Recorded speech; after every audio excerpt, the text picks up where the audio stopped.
আমার প্রিয় মানুষ, তুমি হয়তো এই চিঠিটা আর কখনো পড়বে না। হয়তো এই শব্দগুলো তোমার ব্যস্ত জীবনের আড়ালেই হারিয়ে যাবে। তবুও লিখছি নিজের ভিতরের কিছু কথা তোমার কাছে পৌঁছে দেওয়ার জন্য, যেগুলো বুকের ভিতরে চাপা পড়েছিল এতদিন। তুমি আমার জীবনে এসেছিলে এক অল্প সময়ের জন্য, কিন্তু সেই সময়টুকুই যেন এক পৃথিবীর সমান হয়ে গেছে আমার জন্য।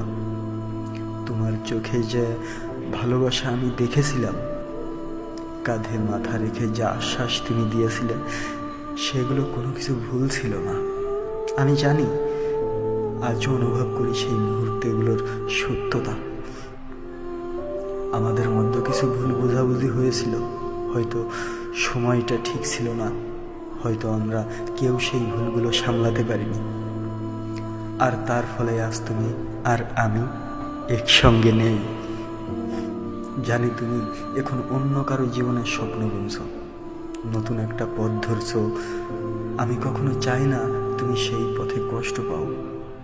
আমি চাই তুমি যেন শান্তিতে থাকো, ভালো থাকো। আমি আর কিছু চাই না, শুধু চাই কোনো এক একাকী বিকেলে হয়তো তুমি আমায় একটিবারের মতো মনে করবে। শুধু মনে রাখবে একজন মানুষ ছিল যে তোমাকে নিঃস্বার্থভাবে ভালোবেসেছিল। আমি আর কিছু চাই না, তোমায় ফিরেও আসাও না, তোমার ফিরে আসাটাও আমি চাই না।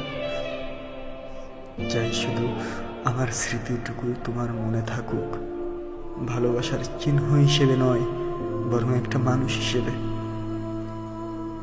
তুমি ভালো থেকো, আর আমি থাকবো ঠিক সেখানেই, যেখানে তোমার স্মৃতি আমাকে থামিয়ে দিয়ে গিয়েছে।